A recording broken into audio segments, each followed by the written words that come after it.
Shall we pray? Thank you, Lord Jesus, for this time that you've given us. Praise you, Lord Jesus, for teaching us your word. We surrender the word and each one of us into your hands. We pray that you help us to understand what is being taught and that your word bears fruit 100-fold. In Jesus' name we pray. Amen.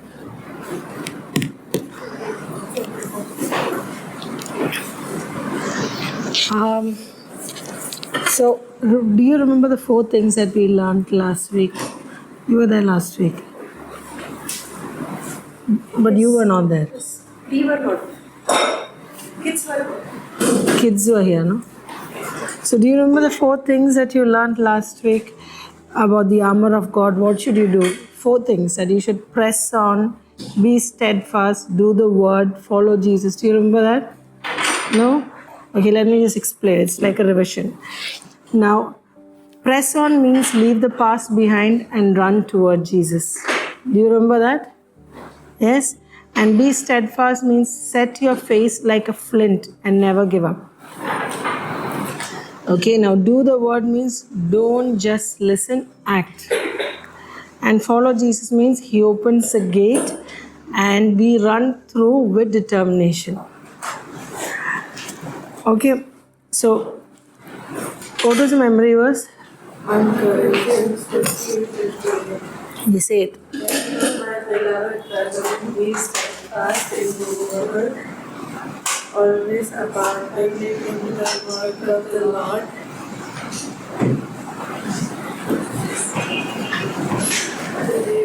Knowing that your labor is not in vain in the Lord. Okay. So therefore, my beloved brethren, be steadfast, immovable, always abounding in the work of the Lord, knowing that your labor is not in vain in the Lord. So, over here, who likes superheroes? Do you like superheroes? Yeah, raise your hand up. Okay. Girls don't like superheroes?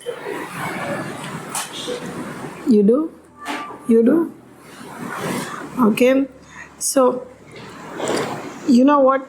God has actually made you a superhero. But instead of capes, he gives you an armor. Do you remember what the armor is? Yes? Do you remember where it's written about the armor of God? Ephesians chapter 6, yes. So what? Go to Ephesians chapter 6 verse 11.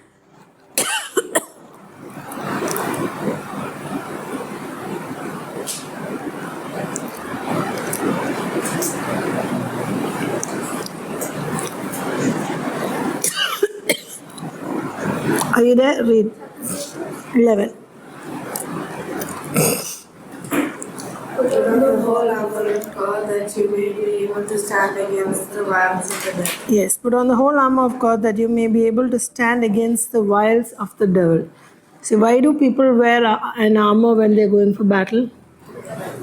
To protect themselves, right? To protect themselves from the arrows or from whatever. And in today's days, they put a bullet vest. Why? So to protect them from the bullets. So just like you have to put on the armor of God so that you will be able to stand against the wiles of the devil. Now, the Bible says that we have an enemy, the devil, who tries to steal, kill, and destroy. So can you go to John 10:10 and read? The thief does not come except to steal and to kill and to destroy.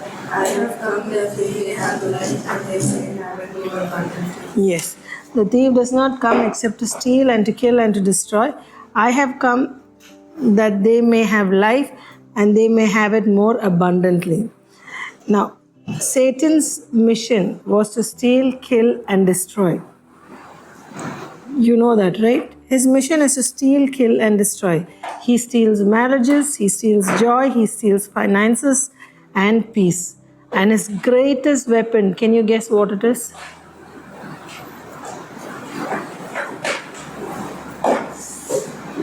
Say something, huh?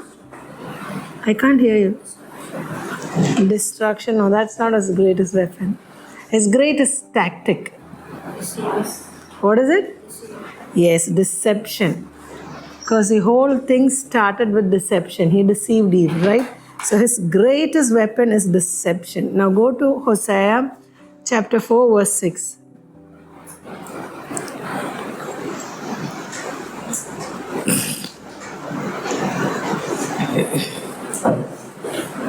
Read.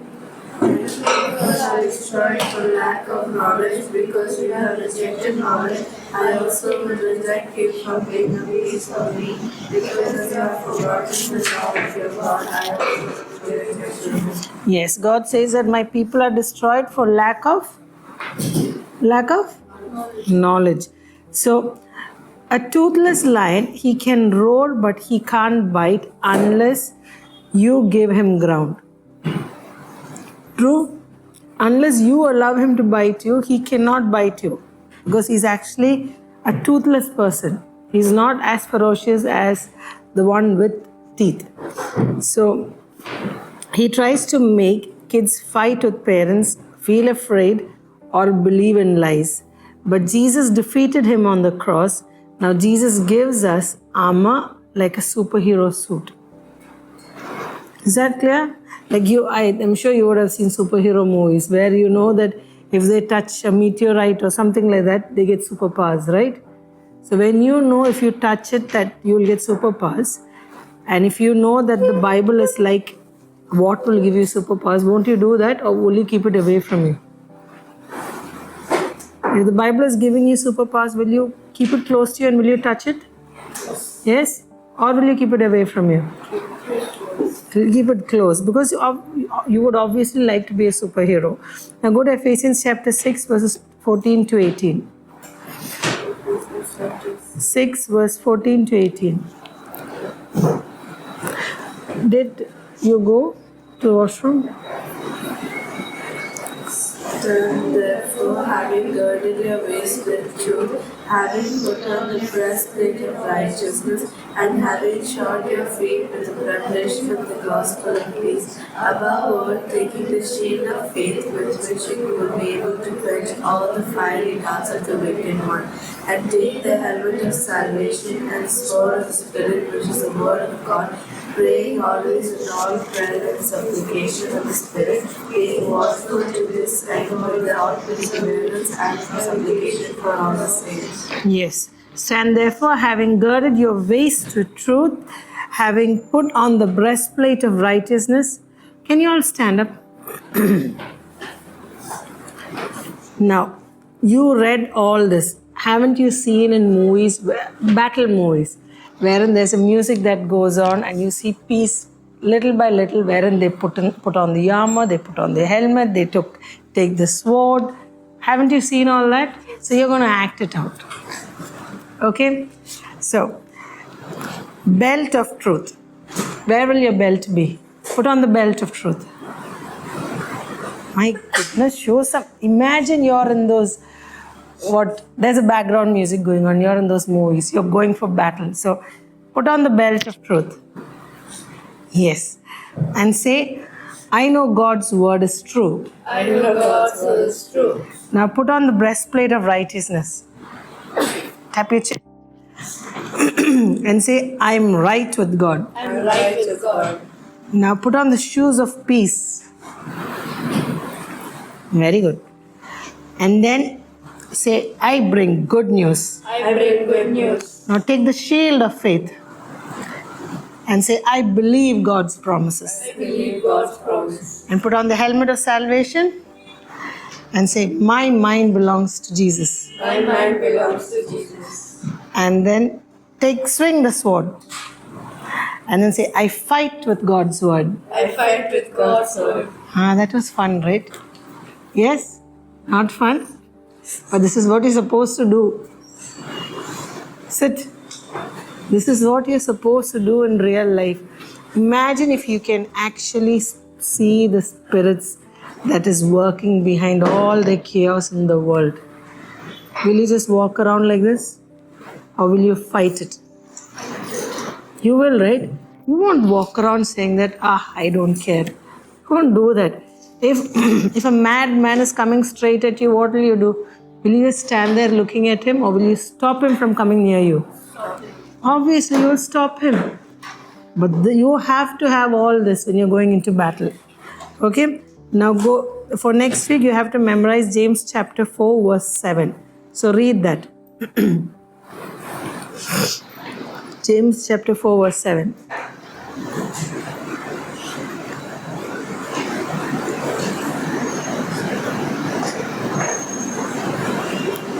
Read.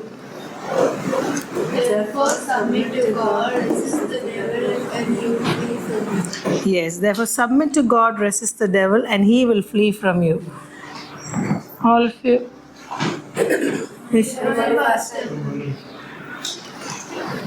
So, therefore submit to God, resist the devil, and he will flee from you. So, all of you, if you resist the devil, what will happen? What will the devil do? So, imagine the devil is running towards you. So, what do you say? Huh? Stop. But will he stop? In the name of Jesus. Yes. And he will run away. Now, suppose he is not running towards you, he is walking as a normal person towards you. Okay? And he's coming very close to you. What will you say? Huh? Will you say that, or will you be curious to find out what is he going to do next? Remember, what is the greatest weapon of the devil? So what did he just do when he came like that? He just deceived you. So you gave him more time to come closer to you, right? So what does this word say? You should do what? You should? When you see him, what do?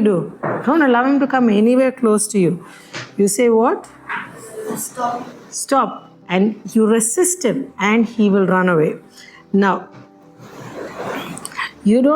now the spiritual fight, how do you fight? Do you fight it with your fists? What do you fight it with? This word? With your faith. Okay? It is impossible to please God without faith. So with your faith, you fight your spiritual battles. Now, all of you repeat, the devil is a defeated foe. Jesus is my champion. Jesus is my champion. So, whenever something goes on with you, or whenever something is troubling you, don't wait for pastor to fight your battles. Basically, for him to pray and fight your battles when you have the authority. But yes, if it is too much for you to handle, if you're really struggling in spite of praying, you can tell pastor. It's not that you cannot approach him. But don't always wait for pastor to fight your battles. Is that clear? Now, go to Romans 8:37 and say, and read the verse. 8:37. Read. All these things we are more than conquerors through him who loved us. Yes, in all these things we are more than conquerors through him who loved us. So, with God's armor, you can win every battle. Is that true? Yes?